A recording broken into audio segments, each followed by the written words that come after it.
Alina Marchetti woke up at 5 in the morning like she did every single day. Her small apartment in Brooklyn was cold because the heating system was broken again. She wrapped herself in an old blanket and sat on the edge of her bed for a few minutes. She was tired. Not just the kind of tired that goes away with sleep. She was tired in her bones, in her heart, in her soul. She was 26 years old, but some days she felt like she was 50. Life had not been kind to Alina. It had given her beautiful dreams when she was young, and then it had taken them all away one by one. Alina walked to her small kitchen and made herself a cup of cheap coffee. As she waited for the water to boil, she looked at the photograph on her refrigerator. It was a picture of her at 18 years old, sitting at a grand piano on a beautiful stage. She was wearing a black dress, and her fingers were touching the keys. Her eyes were closed, and there was a smile on her face. That was the happiest day of her life. That was the day she got accepted into Juilliard, one of the most famous music schools in the whole world.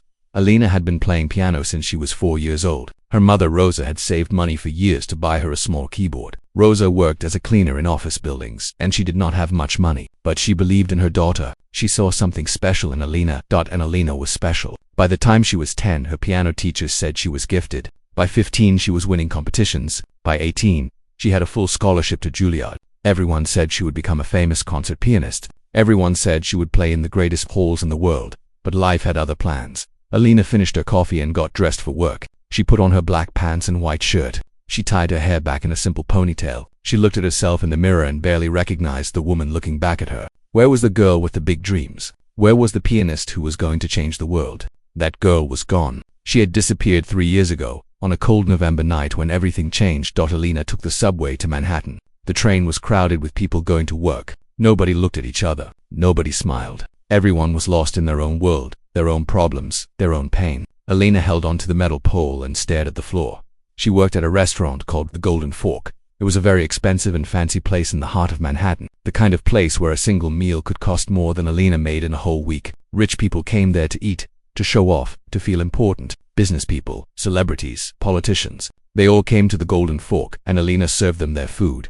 She had been working there for 2 years now. At first, she thought it would be temporary. Just a few months, she told herself. Just until she could figure things out. Just until she could go back to her music. But weeks became months, and months became years. And now at 26, Alina was still carrying plates and taking orders and cleaning up after people who never even looked at her face. The restaurant was beautiful inside. It had high ceilings and golden lights and white tablecloths. There were paintings on the walls that cost more than Alina's entire apartment. And in one corner there was a grand piano, a Steinway, one of the finest pianos in the world. Every time Alina walked past that piano, her heart ached. It was like seeing an old friend who no longer recognized her. She wanted to touch it, to play it, to feel the keys under her fingers again. But she never did. Not when customers were around. The piano was just for decoration, the manager said. Sometimes they hired musicians to play during dinner. But Alina was not a musician anymore. She was a waitress only sometimes, very early in the morning. Before anyone else arrived, Alina would come to the restaurant. She would sit at the piano bench and let her fingers move across the keys. She would play softly, quietly, just for herself. And for those few minutes, she would remember who she used to be. But then the other workers would arrive, and she would close the piano lid and go back to being invisible. Alina arrived at work at exactly 9 o'clock. Her manager, a thin man named Mr. Patterson, nodded at her without smiling. He never smiled. He was always stressed, always worried about keeping the rich customers happy. "Big night tonight," Mr. Patterson said. "We have some very important guests coming. I need everyone to be perfect. No mistakes." Alina nodded. She had heard this speech many times before. Every night was a big night at the Golden Fork. Every customer was very important. But somehow, the staff was never important. They were just tools, like the forks and knives on the tables. Alina spent the morning setting up tables, polishing glasses, and folding napkins into fancy shapes. Her co-worker Maria worked beside her. Maria was a few years older than Alina, and she had been at the restaurant for 5 years. She had 3 children at home and a husband who was sick. She needed this job more than anything. "You okay today?" Maria asked, noticing the tired look on Alina's face. Alina shrugged. "Just tired. Same as always." Maria gave her a kind look. "I know, honey, but we keep going, right? That's what we do. We keep going." Alina nodded. Yes, that's what they did. They kept going, even when their feet hurt, even when their backs ached, even when customers yelled at them for things that were not their fault. They kept going because they had no other choice. The afternoon passed slowly. Alina served lunch to a group of women who complained about everything. The soup was too cold. The salad was too small. The waiter at the next table was more attentive. Alina smiled and apologized and fixed everything she could. She swallowed her pride and her frustration and did her job. By evening she was exhausted. But the night shift was just beginning.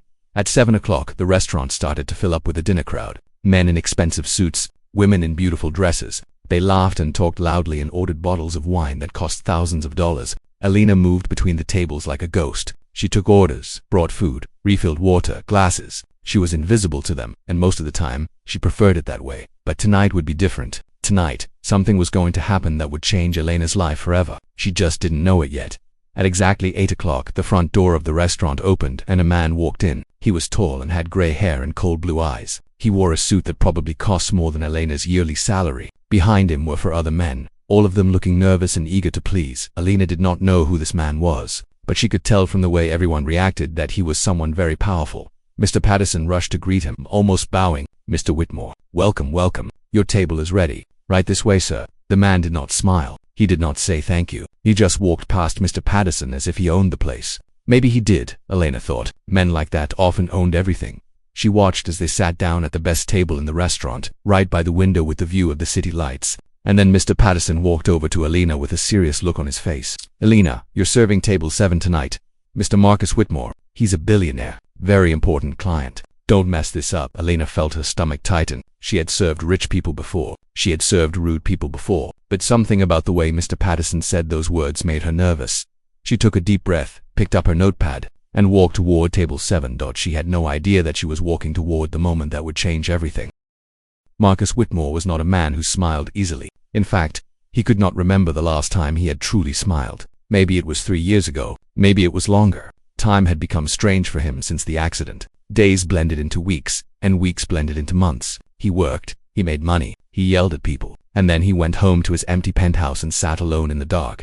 He was 52 years old, and he had more money than he could ever spend. Whitmore Global Enterprises was one of the biggest companies in the world. They owned hotels, shopping centers, technology companies, and real estate in 20 different countries. Marcus had started with nothing. His father was a factory worker who died when Marcus was 12. His mother cleaned houses to pay the bills. Marcus had worked his way up from the very bottom, fighting for every dollar, crushing anyone who got in his way. Now he was worth $12 billion. He had houses in New York, London, and Dubai. He had private jets and yachts and cars that cost more than most people's homes. He had everything that money could buy, but he had nothing that mattered tonight. Marcus was having dinner with 4 investors from Japan. They wanted to do business with him. Everyone wanted to do business with him. But Marcus did not like them. He did not like anyone these days. He found people annoying, stupid, and weak. He had no patience for small talk or polite conversation. He just wanted to get through this dinner and go home. The restaurant was nice enough. The Golden Fork. He had been here before, many times. The food was good, and they always gave him the best table. More importantly, the staff knew to leave to him alone and not bother him with too much talking. Marcus sat down at the table and looked around with cold eyes. The Japanese investors were already nervous. They could feel the power coming off him like heat from a fire. They had heard the stories about Marcus Whitmore, how he had destroyed competitors, how he had fired people for the smallest mistakes, how he had once made a grown man cry in a board meeting. "Shall we order drinks?" one of the investors asked with a nervous smile. Marcus did not answer. He was looking at the menu, even though he already knew what he wanted. He always ordered the same thing: steak, medium rare, a bottle of the most expensive red wine, and absolute perfection in every detail. A waitress appeared at their table. She was young, maybe mid-20s, with dark hair pulled back and tired eyes. She was pretty, Marcus noticed, but in a plain way. She looked like someone who had been through hard times. He did not care. He never cared about the personal lives of service workers. They were there to do a job, nothing more. "Good evening," Elena said, keeping her voice steady. "Welcome to the Golden Fork. May I start you gentlemen with something to drink?" Marcus did not look at her. He never looked at waiters or waitresses. They were invisible to him, like furniture. "The 2010 Chateau Margaux," he said flatly, "and make sure it's the right temperature. The last time I was here, the wine was too warm." Alina nodded. "Of course, sir. I'll make sure it's perfect." She walked away, and Marcus returned his attention to the investors. They were talking about their company, their plans, their hopes for the partnership. Marcus listened with half an ear. He had already decided he was not interested in their deal. He was just going through the motions, like he did with everything these days. Alina came back with the wine. She opened the bottle carefully and poured a small amount into Marcus's glass for him to taste. He swirled it, sniffed it, and took a sip. His face showed nothing. "It's acceptable," he said, which was the closest thing to a compliment he ever gave. Alina poured wine for everyone at the table, and then took out her notepad. "Are you ready to order, or would you like a few more minutes?" "We're ready," Marcus said, still not looking at her. "I'll have the ribeye steak." Medium rare. And I mean medium rare, not medium. The last time someone brought me an overcooked steak, I had them fired. Alina felt a chill go down her spine. She had heard stories about customers like this, but she had never experienced it so directly. The threat in his voice was real. Medium rare, she repeated, writing it down. And for your sides, the roasted vegetables. No butter, and the truffle mashed potatoes. Make sure the chef knows who this is for. Yes, sir. She took orders from the other men at the table. They were all polite and friendly, probably because they were scared of Marcus and wanted to seem like nice, normal people. Alina could see the fear in their eyes. They were business partners, but they were also afraid of this man when she left to put in their orders. She let out a breath she did not know she was holding. Her hands were shaking slightly. There was something about Marcus Whitmore that made her deeply uncomfortable. It was not just his rudeness. It was the complete lack of warmth in him. Like he was not fully human anymore. In the kitchen, she handed the order to the chef. Table 7 wants their steak medium rare. He was very clear about it. The chef, a large man named Roberto, rolled his eyes. Let me guess. Marcus Whitmore. Alina nodded. Roberto sighed. That man has been coming here for years. He's never satisfied with anything. Last month he sent back his steak 3 times. 3 times. Like I don't know how to cook a steak after 30 years. Just please make it perfect, Alina said. I really can't afford any problems tonight. Roberto gave her a sympathetic look. I'll do my best, girl. But with that man, there's no such thing as perfect. Alina went back to the dining room and checked on her other tables. She had 4 other groups to take care of. All of them much nicer than table 7. A young couple celebrating their anniversary. A family with 2 children. An old woman eating alone, reading a book. Regular people living regular lives. But her mind kept going back to Marcus Whitmore. She could feel his presence in the room like a dark cloud. Even when she was not looking at him, she was aware of him. His coldness spread out and touched everything. About 20 minutes later, the food was ready. Alina loaded up her tray carefully and walked toward table 7. She served the Japanese investors first, placing their plates in front of them with a smile. Then she placed the steak in front of Marcus. He looked at it for a long moment. Then he cut into the center with his knife and stared at the inside. This is medium, he said. His voice was quiet, but dangerous. Alina looked at the steak. To her eyes, it looked perfectly pink in the middle. Medium rare. But she knew better than to argue. I'm so sorry, sir. I'll have the kitchen make you a new one right away.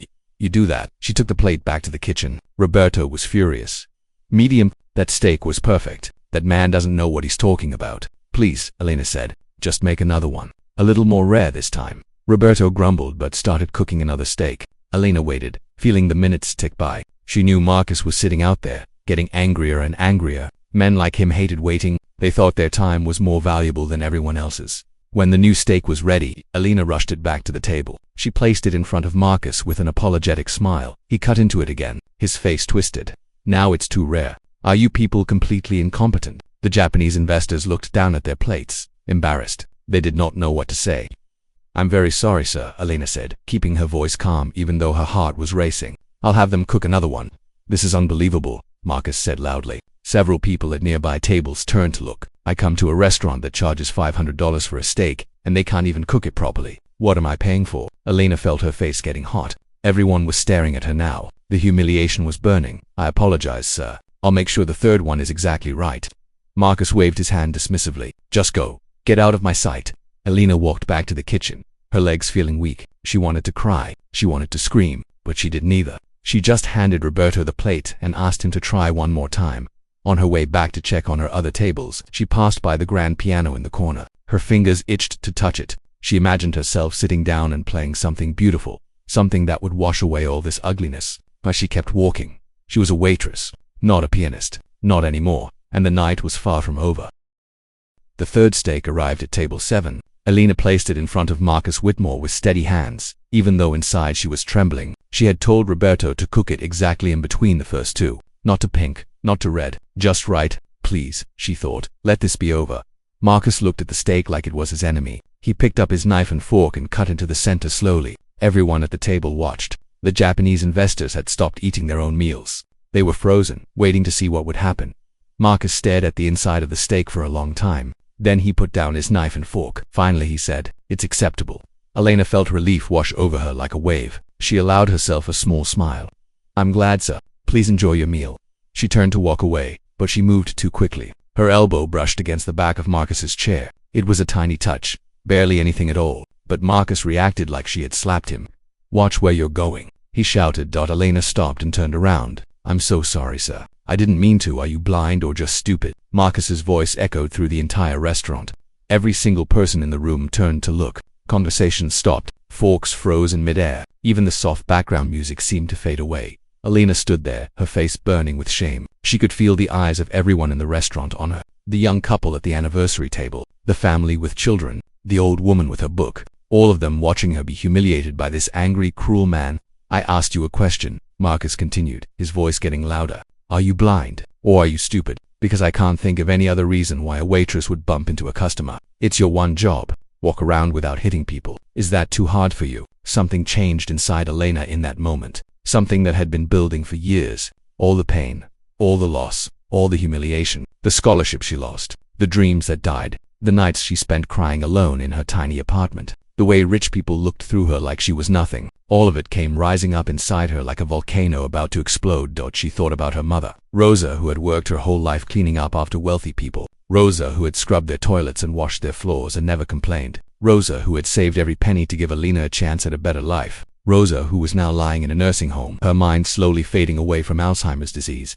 She thought about the medical bills that had stolen her future. $200,000. That was how much it cost to take care of her mother. That was why Alina had dropped out of Juilliard. Not because she failed. Not because she wasn't good enough. But because she had to choose between her dreams and her mother. And she chose her mother. She would always choose her mother. And now this man, this billionaire who had more money than he could ever spend, was standing here calling her stupid. This man who had never struggled for anything in his life. This man who treated people like garbage because he could. Alina felt something snap. Inside her, she put down her serving tray on a nearby table. She straightened her back and looked Marcus Whitmore directly in the eyes. For the first time that night, she really looked at him. And he really looked at her. Shout at me again, Alina said. Her voice was quiet but clear. Everyone in the restaurant could hear her. Shout at me again, and this piano over there. I'll show you something you'll never forget. The silence that followed was deafening. Nobody moved. Nobody breathed. Even Marcus seemed frozen in surprise. People did not talk to him like this. People did not challenge him. People did not stand up straight and look him in the eye after he yelled at them. They apologized. They begged. They cried. But they did not fight back. Mr. Patterson, the manager, came rushing over from across the restaurant. His face was pale with fear. Alina, what are you doing? Apologized to Mr. Whitmore immediately. But Alina did not move. She kept her eyes locked on Marcus. No, she said. I will not apologize. Mr. Patterson looked like he might faint. You're fired. Do you understand me? You're fired. Fine, Elena said. Fire me. I don't care anymore. And the strange thing was, she meant it. In that moment she truly did not care about the job. She did not care about the money. She did not care about anything except standing up for herself for once in her life. Marcus Whitmore had been watching this whole scene with growing interest. The surprise on his face slowly changed into something else. Amusement, maybe, or curiosity. He was not used to people standing up to him. It was almost refreshing. Wait, Marcus said, holding up his hand to silence Mr. Patterson. Let her speak. She mentioned the piano. He turned to look at the grand Steinway in the corner of the restaurant. Then he turned back to Alina. What about the piano? Can you play? Elena's heart was pounding in her chest. Her hands were shaking, but her voice stayed steady. Yes, I can play.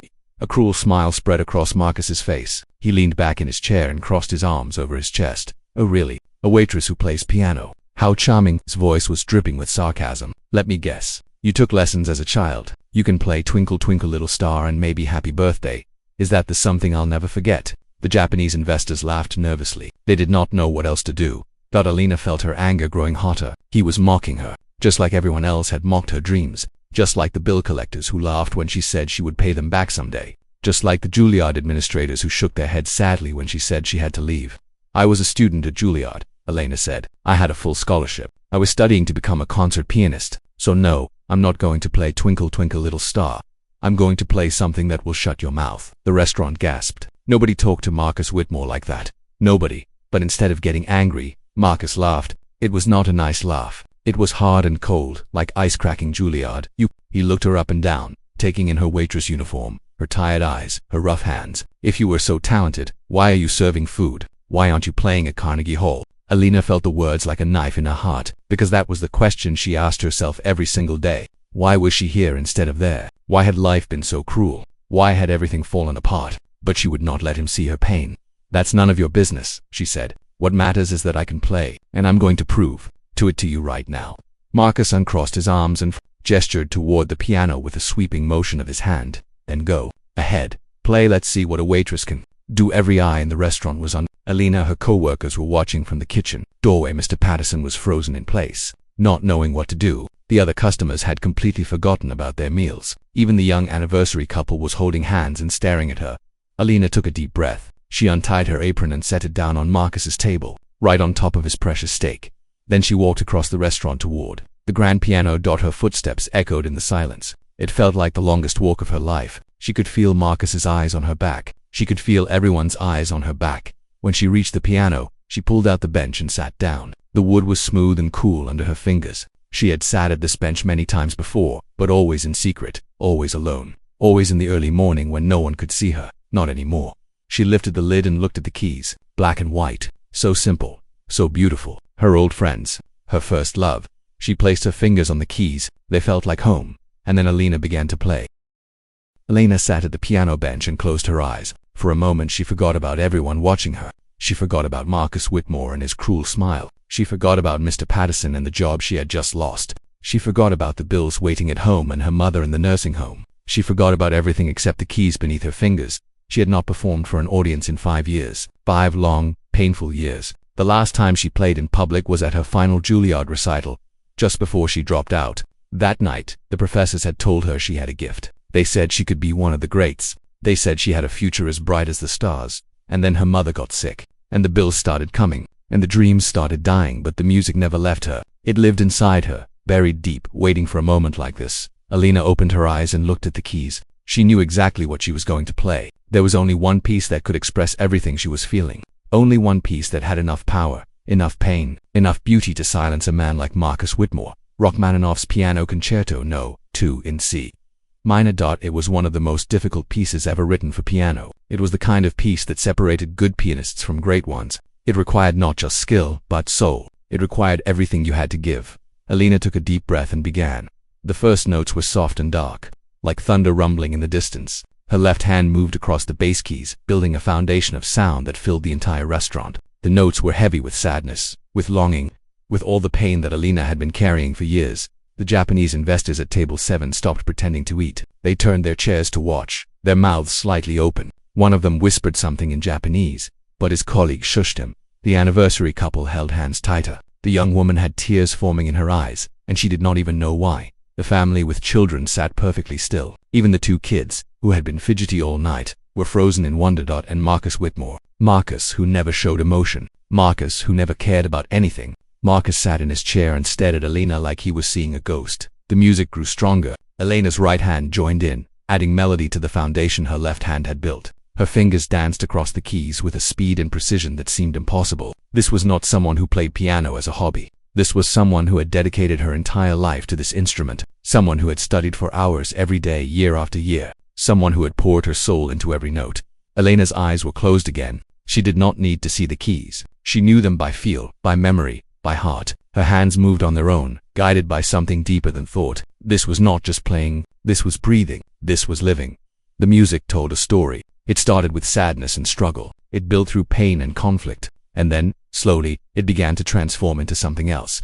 Something hopeful, something beautiful. The darkness gave way to light. The minor chords shifted to major, and suddenly the music was soaring. Alina thought about her mother. She thought about Rosa sitting in that nursing home, staring out the window, not recognizing her own daughter anymore. She thought about the woman who had worked so hard to give Alina a chance. The woman who had believed in her when no one else did. Tears started streaming down Alina's face, but she did not stop playing. She could not stop. The music was flowing through her like a river, and she had no choice but to let it go where it wanted.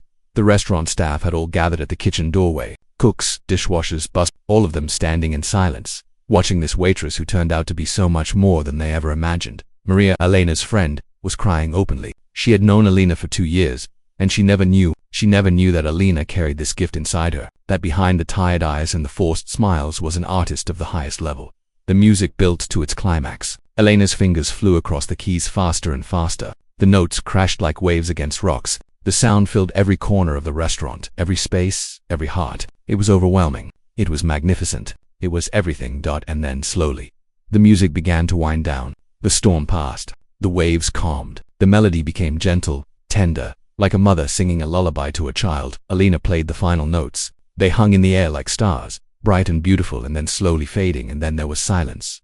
Nobody moved. Nobody spoke. Nobody even breathed. Alina sat at the piano with her eyes still closed, tears running down her cheeks. Her hands were shaking. Her heart was pounding. She had given everything she had, every ounce of pain, every drop of hope, every piece of her broken heart. 3 seconds passed, then 5, then 10. And then the restaurant exploded. Everyone started clapping at once. Not polite dinner clapping, real applause. The kind you hear at concerts, the kind that comes from the soul. The young anniversary couple stood up, still clapping. The family with children joined them. Then the old woman with her book. Then the Japanese investors. One by one, every single person in the restaurant rose to their feet and applauded.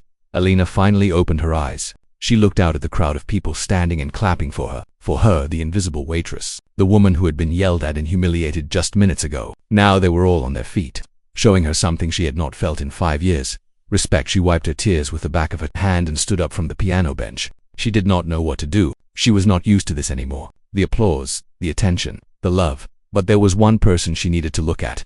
Marcus Whitmore. She turned toward table 7, expecting to see anger on his face, expecting him to be red with embarrassment, expecting him to start shouting again about how she was wasting his time, how she should be fired, how she was nothing. But that was not what she saw. Marcus Whitmore was not standing. He was still in his chair, and his face had completely changed. The hardness was gone. The cruelty was gone. The cold blue eyes that had looked through her like she was invisible were now filled with something else entirely. He was crying. Marcus Whitmore, the billionaire who made grown men tremble. Marcus Whitmore who had not shown emotion in years. Marcus Whitmore who had built walls around his heart, so high that no one could reach him. He was crying like a child. The tears ran down his weathered face without any shame. His shoulders were shaking. His hands were trembling. He looked like a completely different person from the man who had screamed at her just minutes ago. The applause slowly died down as people noticed what was happening. Everyone turned to look at the most powerful man in the room, now looking more vulnerable than anyone had ever seen him. Alina did not understand. Why was he crying?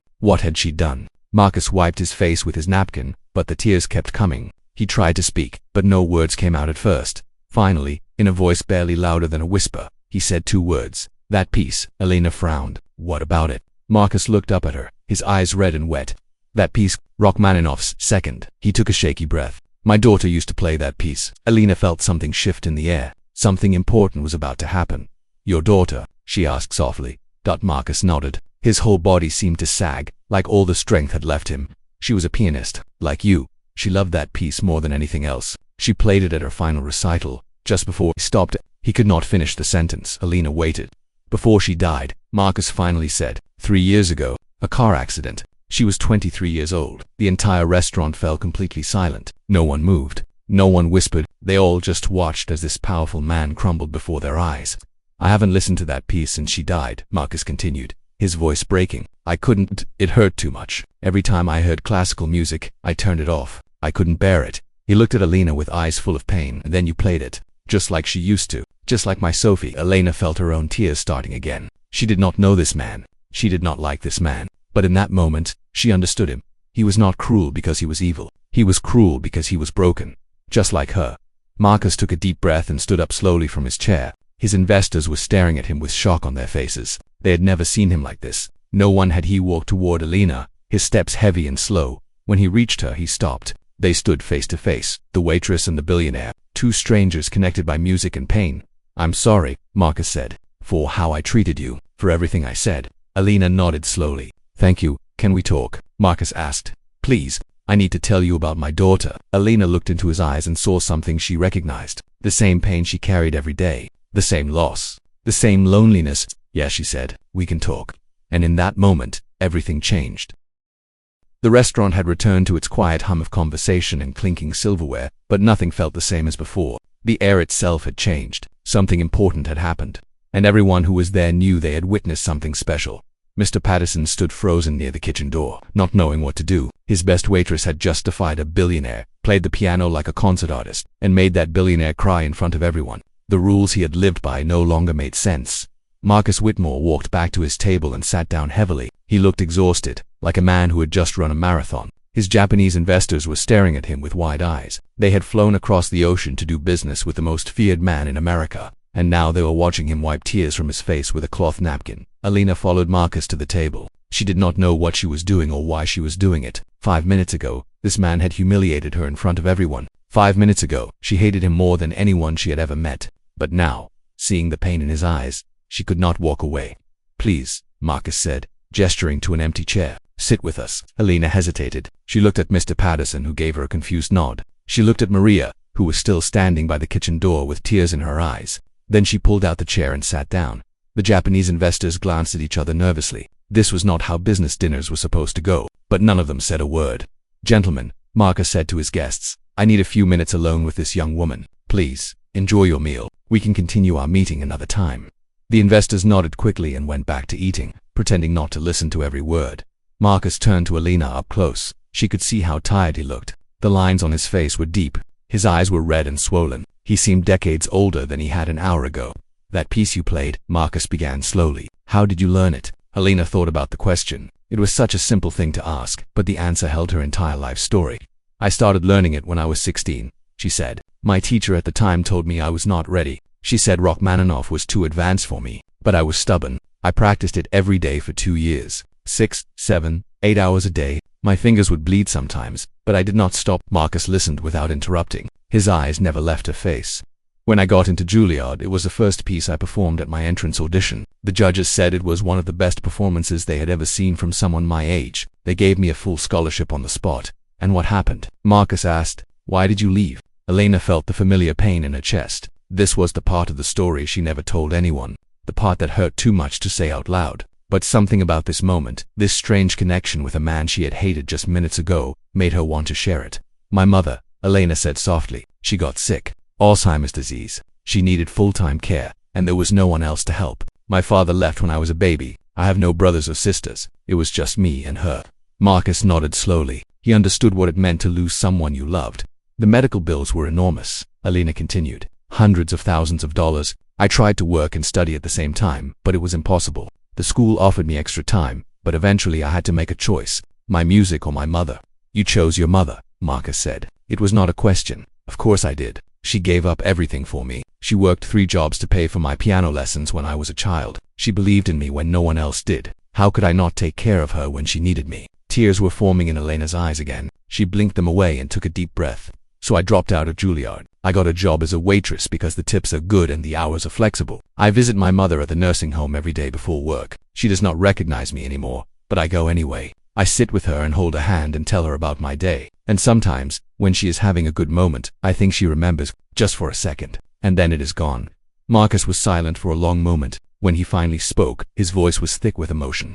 "I had a daughter named Sophie. She was the light of my life, the only person in the world who could make me smile." He pulled out his wallet and took out a photograph. He handed it to Alina. The picture showed a young woman with long brown hair and bright blue eyes. She was sitting at a piano, her fingers on the keys, a smile on her face. She looked alive. She looked happy. She looked like someone who had her whole future ahead of her. "She was beautiful," Alina said softly. "She was everything," Marcus replied. "She started playing piano when she was 5 years old. By the time she was 15, she was performing with professional orchestras. Everyone said she was a prodigy. Everyone said she would be famous." He took the photograph back and stared at it. Rachmaninoff's Second was her favorite piece. She played it constantly. I would come home from work exhausted and angry, and she would sit me down in the living room and play it for me. Every time, no matter how bad my day had been, that music would make everything better. Alina could picture it in her mind. A young girl at the piano, a tired father in a chair, the music filling the space between them like a bridge. 3 years ago, Marcus continued, Sophie was driving home from a concert. It was late at night. A drunk driver ran a red light and hit her car. She died instantly. Alina felt her heart break for this man, this angry, cruel man who had lost everything that mattered. "I am so sorry," she whispered. Marcus shook his head. "After she died, I lost myself. I had always been driven, ambitious, tough. But without Sophie, I became something worse. I became cruel. I started hurting people because I was hurting inside. I pushed everyone away. My wife left me. My friends stopped calling. I have all the money in the world, but I have no one." He looked at Alina with wet eyes. "When you played that piece tonight, something happened inside me. It was like Sophie was in the room again, like she was playing for me one more time, and suddenly I felt all the grief I had been running from for 3 years. Alina reached across the table and placed her hand on top of his. It was a strange thing to do. This man was a stranger. This man had treated her terribly. But in this moment, they were just two broken people who understood each other's pain. "Grief is not something you run from," Alina said gently. "It is something you carry. It becomes part of you. Some days it is heavy, and some days it is lighter. But it never goes away. And maybe that is okay, because it means you loved someone, and loving someone is never a mistake." Marcus stared at her. No one had spoken to him like this in years. No one had shown him kindness. He had forgotten what it felt like. How did you become so wise? He asked. Elena smiled sadly. Pain is a good teacher. The worst experiences often teach us the most important lessons. They sat together in silence for a while. Around them, the restaurant carried on. People ate and drank and laughed. They had no idea what was happening at table 7. They did not know that two strangers were healing each other with words and silence. Finally, Marcus spoke again. I want to help you, he said. Tell me about your mother's medical bills. Tell me what you need. Elena pulled her hand back. I did not play that piece to get your money. I played it because you made me angry, and because I needed to remember who I really am. I know, Marcus said. But that does not change the fact that I want to help. Please let me do this. Let me do something good with my money for once. Elena thought about it. Her pride told her to say no. Her whole life she had never asked anyone for help. She had done everything on her own. She had worked hard and suffered in silence. But then she thought about her mother, about the nursing home bills that kept growing, about the future that seemed impossible. Maybe accepting help was not weakness. Maybe it was strength. Maybe it was being smart enough to know when you could not do everything alone. Okay, Elena said finally. Let me tell you about my mother. And for the next hour she did. She told Marcus everything. About Rosa's years of hard work. About the first signs of the disease. About watching her mother slowly disappear. About the guilt she felt every day for not being able to do more. Marcus listened to every word, and something inside him began to change. For the first time in 3 years, he felt something other than anger and pain. He felt hope. The restaurant had grown quiet. Most of the customers had finished their meals and left, but a few remained, glancing curiously at the strange scene at table 7. A waitress sitting with a billionaire, two people who should have nothing in common, talking like old friends. The Japanese investors had excused themselves an hour ago. They bowed politely and said they would reschedule the meeting. Marcus barely noticed them leave. His attention was completely focused on Elena and her story. Mr. Patterson paced nervously near the front desk. He did not know what to do. He had fired Elena, but now she was sitting with the most important customer in the restaurant. Should he apologize? Should he pretend nothing happened? He decided to stay quiet and wait. Maria and the other staff members cleaned up the empty tables, but they kept looking over at Elena. They whispered to each other, wondering what was happening. The invisible waitress had become the center of attention, and nobody understood why. Elena told Marcus everything about her mother. She told him about Rosa's childhood in Italy, how she came to America with nothing but a suitcase and a dream. She told him about how Rosa met Elena's father, a musician who left them when Elena was just 2 years old. She told him about the small apartment they shared, the second-hand piano that Rosa bought from a church cell, the hours of practice that filled their tiny home with music. My mother never had much money, Elena said, but she gave me everything she had. When other kids got toys for Christmas, I got piano lessons. When other families went on vacation, we stayed home so I could practice. She sacrificed her whole life for my dream. Marcus listened with his hands folded on the table. His face had changed completely from the angry man who had walked into the restaurant hours ago. Now he looked sad, thoughtful, almost gentle. She sounds like a wonderful woman, he said. She is, Elena replied. Even now, when she does not remember my name, she is still wonderful. Sometimes I play music for her on my phone, and she smiles. She does not know who I am, but she knows the music. It is the only thing that still reaches her. Marcus thought about his own daughter. Sophie had been the same way. Music was not just something she did. It was who she was. It lived inside her like a heartbeat. How much do you owe? Marcus asked suddenly. For your mother's care. How much? Elena hesitated. She did not like talking about money. It felt shameful somehow to put a number on her mother's life. You do not have to tell me if you do not want to, Marcus said quickly. I just want to understand your situation. Elena took a deep breath. $237,000. That is what we owe to the nursing home, plus another $50,000 in old hospital bills from before she was admitted. Marcus did not react to the number. For a man worth $12 billion, it was nothing, less than nothing. He spent more than that on a single painting for his office. But for Elena, it was a mountain she could never climb. It was years of work, decades of struggle. It was an impossible weight that pressed down on her every single day.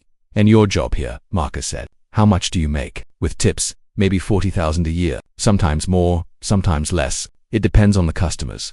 Marcus nodded slowly. He was doing the math in his head. At that rate, it would take Elena almost 7 years just to pay off the current debt, and the bills would keep coming. The nursing home was expensive. The debt would grow faster than she could pay it. That is not sustainable, Marcus said quietly. You will never get out from under that debt, not while working as a waitress.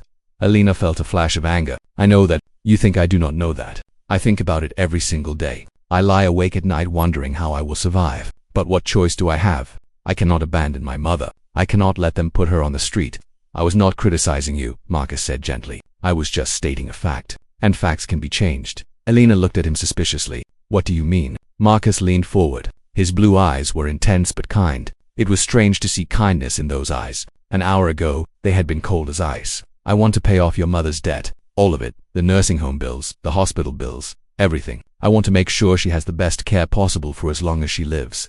Elena's mouth fell open. She could not have heard him correctly. What? I have more money than I could ever spend. Marcus continued. For years I have used it to buy things. Buildings, companies, cars, planes. Things that mean nothing. Things that do not make me happy. But tonight, you gave me something I had not felt in 3 years. You gave me a connection to my daughter. You reminded me of what music can do, what it can heal. He reached across the table and took Elena's hand. Please, let me do this. Not as charity, not as pity, but as a thank you for playing that piece, for reminding me that I still have a heart. Elena felt tears streaming down her face. This could not be real. Things like this did not happen in real life. Billionaires did not pay off your debts because you played them a song. The world did not work that way. I cannot accept that, she whispered. It is too much. It is nothing, Marcus said firmly. Trust me, for someone like me, this amount is meaningless. But for you, it could change everything. It could give you your life back. Elena thought about what her life could look like without the debt. No more lying awake at night. No more choosing between food and medicine. No more working double shifts until her feet ached and her back screamed. She could go back to school. She could play piano again. She could become the person she was always meant to be. But could she accept money from a stranger, even if that stranger was offering it freely? There must be something you want in return, Elena said cautiously. People do not give away hundreds of thousands of dollars for nothing. Marcus smiled. It was the first real smile she had seen from him all night. Actually, there is one thing, he said. But it is not what you think. Elena waited, her heart pounding. Next month is the 3rd anniversary of my daughter's death. I have been planning a memorial concert in her honor. The best musicians in the world will perform. The money raised will go to a scholarship fund for young pianists who cannot afford lessons. He paused and looked directly into Elena's eyes. I want you to perform at that concert. I want you to play Rachmaninoff's Second, the way you played it tonight. I want the whole world to hear what I heard, and I want to honor my daughter's memory with the most beautiful music I have ever heard. Elena sat in stunned silence. A memorial concert, with the best musicians in the world, and he wanted her to be part of it.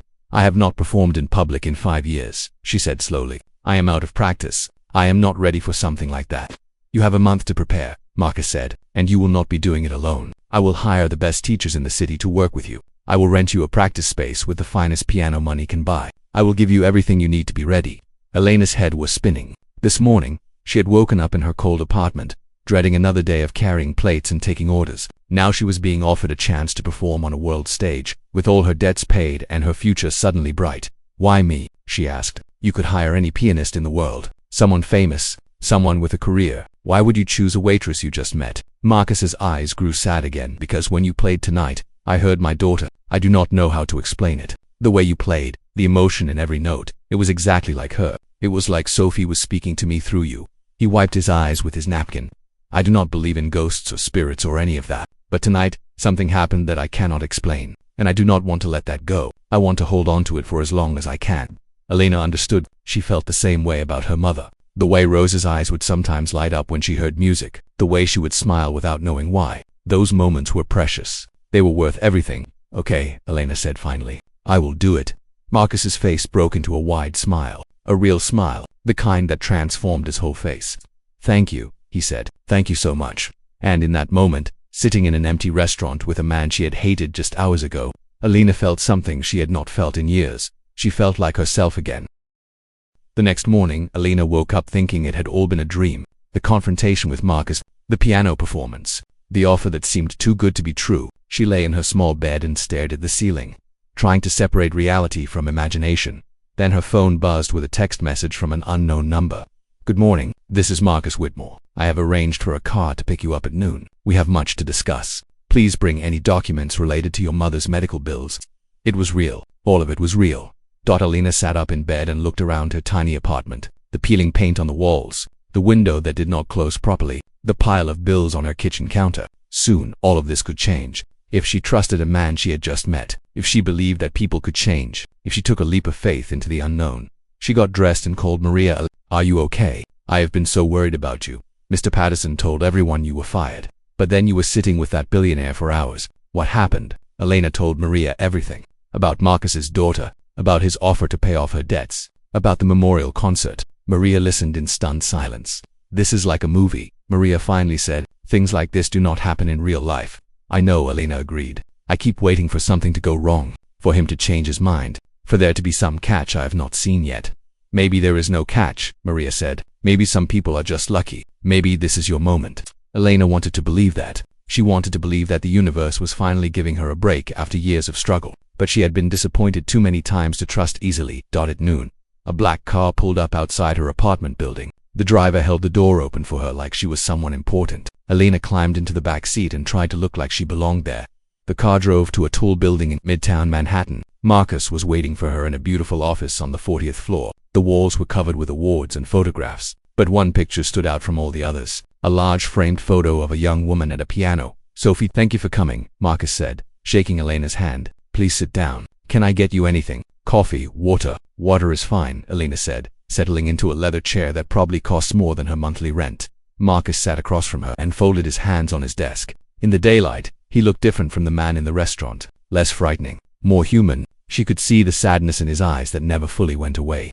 I want to tell you more about Sophie, Marcus said. If you are going to play at her memorial concert, you should know who she was. Elena nodded. I would like that. Marcus took a deep breath and looked at the photograph on his wall. Sophie was born when I was 30 years old. I was already successful by then, but not yet rich. I was working 80 hours a week, trying to build my company. I missed most of her childhood. Birthdays, school plays, piano recitals. I was always working. He shook his head slowly.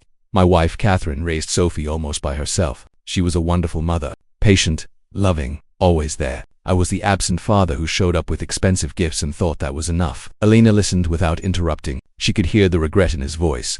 When Sophie was 12, I finally became successful, really successful. The company went public, and suddenly I was worth hundreds of millions of dollars. I bought a big house, fancy cars, all the things I thought would make my family happy, but I was still never home. Marcus stood up and walked to the window. He stared out at the city below. Sophie and I were strangers. We lived in the same house, but we did not know each other. She would practice piano for hours, and I would be in my office, making phone calls. Her music was just background noise to me. I never stopped to listen. He turned back to face Elena. Then, when Sophie was 19, everything changed. I had a heart attack. The doctors said I was lucky to survive. I spent 2 weeks in the hospital lying in bed, thinking about my life, and I realized I had wasted it. I had all the money in the world, but I had no relationship with my own daughter. Elena thought about her own mother, how precious every moment with Rosa was now, how much she wished she had more time. What did you do? She asked. I changed, Marcus said simply, or I tried to. I cut back on work. I started coming home early. I asked Sophie to play piano for me, and I actually listened, really listened. For the first time in her life I was present. A small smile appeared on his face. Those last 4 years were the best of my life. Sophie and I became close. She would play for me every evening, and we would talk for hours. She told me about her dreams of becoming a concert pianist. She told me about her fears and hopes. She let me into her world. The smile faded, and then she was gone. Just like that. One phone call in the middle of the night, and my whole world collapsed. Elena felt tears forming in her eyes. She understood that pain, the pain of losing someone who meant everything. After she died, I went back to my old ways. Worse than before. I threw myself into work. I pushed everyone away. My wife tried to help me grieve, but I would not let her. Eventually, she could not take it anymore. She filed for divorce last year. Marcus sat back down heavily. So now I am alone. I have more money than ever, but I have no one to share it with. I have this big empty penthouse apartment where I sit by myself every night. I have everything and nothing at the same time. Elena reached across the desk and touched his hand. You are not alone anymore, she said softly. You have me, at least for the next month. Marcus looked at her with surprise. Why would you say that? After how I treated you last night. Because people can change, Elena said. You just told me that you changed for your daughter. Maybe you can change again. Maybe we both can. Marcus stared at her for a long moment. Then he nodded slowly. Maybe we can. He opened a drawer in his desk and pulled out a folder. I had my lawyers work overnight. This is a contract. It says that I will pay all of your mother's medical debts, past and present. I will also establish a trust fund to cover her care for the rest of her life. And I will fund your return to Juilliard to finish your degree. Elena's hands trembled as she took the folder. She opened it and looked at the papers inside. The numbers were staggering. Hundreds of thousands of dollars. All of her problems, solved with a signature. There must be something you want in return, she said. Besides the concert. Just one thing, Marcus said. I want you to promise me that you will not waste this chance. That you will work hard and become the pianist you were meant to be. Not for me. Not even for your mother. But for yourself. Elena looked at the contract, then at Marcus. Then at the photograph of Sophie on the wall. I promise, she said, and she meant it with every fiber of her being. Marcus smiled. Then let us get started. We have a lot of work to do and only 1 month to do it. He pressed a button on his phone. Send in Mrs. Chen, please. A moment later, a small Asian woman walked into the office. She had gray hair and sharp eyes and carried herself with the confidence of someone who had accomplished great things. Alina, this is Margaret Chen. She was one of Sophie's teachers at Juilliard. She has agreed to work with you for the next month to prepare for the concert. Mrs. Chen looked at Alina with a critical eye. Marcus tells me you have not performed in 5 years. Is that correct? Alina nodded nervously. Then we have no time to waste. Come with me. Your first lesson starts now. Alina looked at Marcus, who gave her an encouraging nod. Go, he said. Show her what you showed me last night. Alina stood up, took a deep breath, and followed Mrs. Chen out of the office. Her new life was about to begin.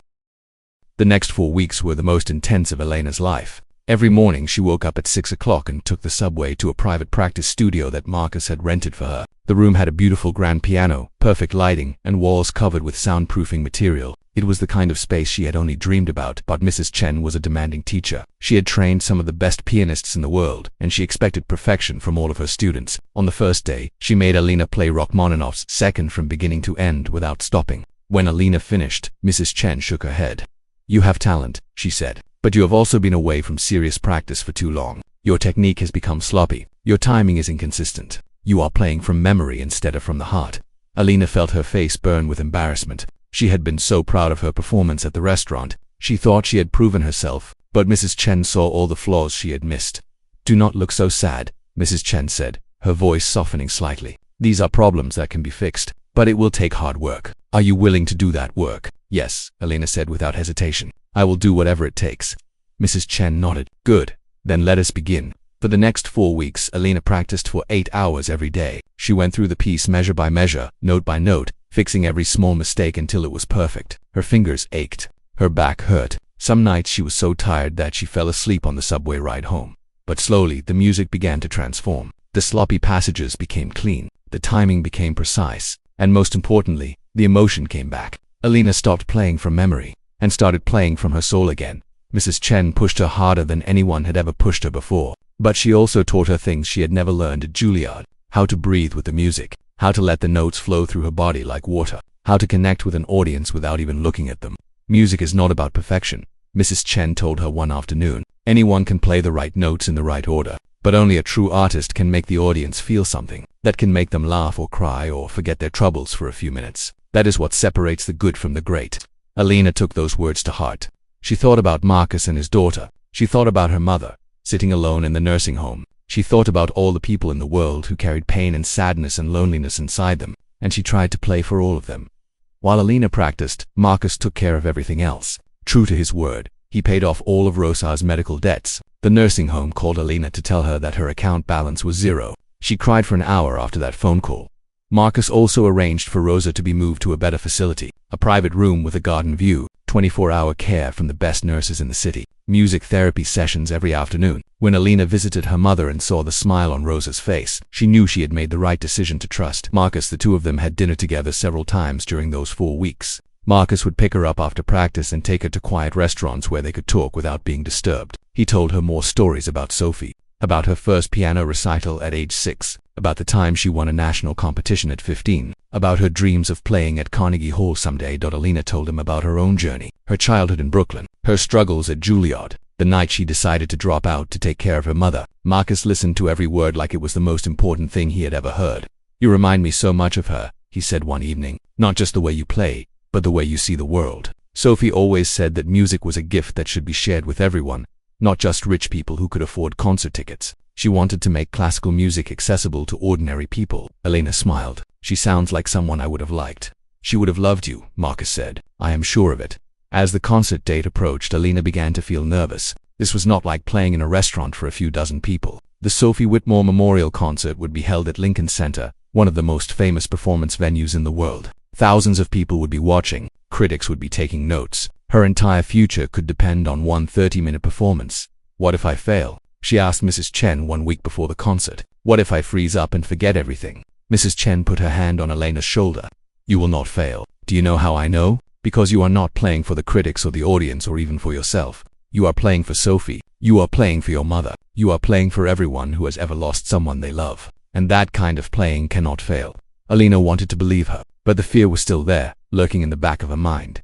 3 days before the concert, Marcus asked Alina to meet him at Lincoln Center. When she arrived, the huge performance hall was empty, just rows and rows of red velvet seats, all facing a single grand piano on the stage.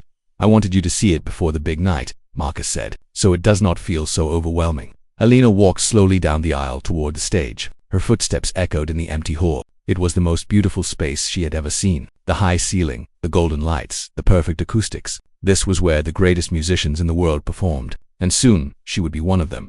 She climbed onto the stage and sat down at the piano. The keys felt cool under her fingers. She played a few notes, just to hear the sound. It was magnificent. Every note rang out clear and pure, filling the entire hall. "This is where Sophie would have played," Marcus said from the audience. If she had lived, she talked about it all the time. Performing at Lincoln Center was her biggest dream. Alina looked out at the empty seats. In a few days, they would be filled with people, important people, people who would judge her every note. "I am scared," she admitted, "more scared than I have ever been." Marcus walked up to the stage and stood beside the piano. "Do you want to know a secret?" Sophie was scared too. Before every performance, she would pace around backstage, biting her nails and talking to herself. She was terrified of making mistakes. "But she always performed beautifully," Alina said. "Yes, she did. Do you know why? Because she learned to use her fear. She turned it into energy. She let it push her to be better, instead of holding her back." Marcus looked at Alina with kind eyes. "You have spent 5 years hiding your gift from the world, 5 years carrying plates and taking orders and pretending to be less than you are. But that ends now. This concert is your chance to show everyone who you really are. Do not waste it." Alina felt something shift inside her. The fear was still there, but something else was growing alongside it. Determination, courage, the desire to honor Sophie's memory and make her mother proud. "I will not waste it," she said. "I promise." Marcus smiled and put his hand on her shoulder. "I know you will not. Sophie chose you for a reason, and I believe in her choice." Alina did not know what he meant by that, but she felt the truth of it in her heart. She was ready. The night of the Sophie Whitmore Memorial Concert arrived faster than Alina expected. One moment she was practicing in the studio, and the next she was standing backstage at Lincoln Center, wearing a beautiful black gown that Marcus had bought for her. The backstage area was crowded with famous musicians. Alina recognized some of them from television and magazine covers. World-renowned violinists, award-winning cellists, pianists who had performed for presidents and kings, and in the middle of all these legends stood Alina Marchetti, former waitress, trying not to throw up from nerves. "You look beautiful," Maria said. She had taken the night off from the restaurant to support her friend. Mr. Patterson had not been happy about it, but Maria did not care. Some things were more important than work. "I feel like I am going to faint," Alina whispered. Maria grabbed her hands. "Listen to me. You have practiced for this. You have prepared for this. You are ready. All you have to do is go out there and play the way I heard you play that night at the restaurant. That is all." Alina nodded, but her hands were still shaking. The concert had already begun. A string quartet was performing on stage, playing a piece that Sophie had loved. Alina could hear the music through the backstage speakers, and it was beautiful. These were some of the best musicians in the world, and she was supposed to follow them. Marcus appeared at her side. He was wearing a dark suit and looked more nervous than she had ever seen him. "How are you feeling?" he asked. "Terrified," Alina admitted. Marcus smiled. "Good terror means you care. If you did not care, you would not be scared." He reached into his pocket and pulled out a small velvet box. "I want you to have something." It belonged to Sophie. Alina opened the box. Inside was a delicate silver necklace with a tiny piano pendant. It was simple but beautiful. "She wore this at every performance," Marcus said. "She called it her good luck charm. I want you to wear it tonight." Alina felt tears forming in her eyes. "I cannot accept this. It is too precious." "Please," Marcus said. "It would mean everything to me, and I think it would mean everything to Sophie too." Alina let Marcus clasp the necklace around her neck. The pendant felt cool against her skin. She touched it gently and thought about Sophie, the girl she had never met but felt so connected to. "Thank you," she whispered. The string quartet finished their piece, and the audience burst into applause. The host of the concert, a famous television personality, walked onto the stage. "Ladies and gentlemen, our next performer tonight is someone very special. 3 years ago, she was a student at Juilliard with a promising future ahead of her. Then life took her in a different direction, and she spent the last 5 years working as a waitress, her musical gift hidden from the world." Alina heard whispers from the other musicians backstage. They were curious about this unknown performer who had been given such a prominent spot in the concert. 1 month ago, the host continued, she played at a restaurant, and the man who heard her was moved to tears. That man was Marcus Whitmore, and the piece she played was his daughter's favorite composition. Tonight, she will perform that same piece for all of you. Ladies and gentlemen, please welcome Alina Marchetti. The audience applauded politely. Alina took a deep breath, touched Sophie's necklace one more time, and walked onto the stage. The lights were blinding at first. She could not see the audience. Just a sea of darkness beyond the bright stage lights. The piano sat in the center, gleaming under the spotlights. She walked toward it slowly, her heels clicking against the wooden floor. When she sat down at the bench, she finally looked out at the audience. The hall was completely full. Thousands of people, all watching her. In the front row, she saw Marcus. His eyes were already wet with tears. Beside him sat the Japanese investors from that night at the restaurant. They had flown back to New York just to see her perform. Elena also saw something else in the front row. An empty seat with a photograph on it. Sophie's photograph. Marcus had saved a seat for his daughter. Elena felt her heart swell with emotion. This was not just a concert. This was a tribute, a memorial, a way of keeping Sophie's memory alive. She placed her fingers on the keys and closed her eyes. The first notes of Rachmaninoff's Piano Concerto No. 2 filled the hall. From the very beginning, Elena knew this performance was different from any she had given before. The fear was gone. The nerves had disappeared. There was only the music, flowing through her like a river, pouring out of her fingers and into the air. She played for Sophie, the girl who never got to fulfill her dreams. She played for her mother, sitting in the nursing home with music therapy playing in the background. She played for Marcus, the broken man who had found healing through a chance encounter. She played for everyone who had ever lost someone they loved. The music built slowly, growing from soft and sad to powerful and overwhelming. Elena's fingers flew across the keys with a speed and precision that amazed even herself. All those hours of practice, all those nights of exhaustion, had led to this moment. In the audience, people began to cry. The music was so beautiful, so full of emotion, that they could not help themselves. Even the famous musicians backstage had stopped their conversations to listen. This was not just a good performance. This was something rare, something special, something that only happens once in a generation.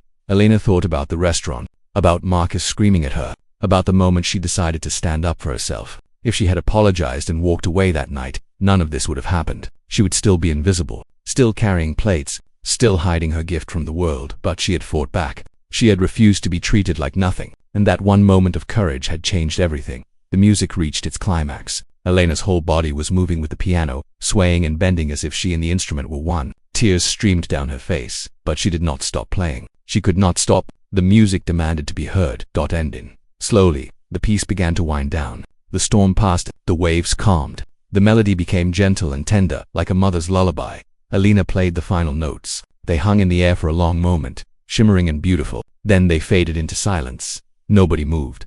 For 3 full seconds, the entire hall was completely still. Not a cough, not a whisper, not a single sound. Then the audience exploded.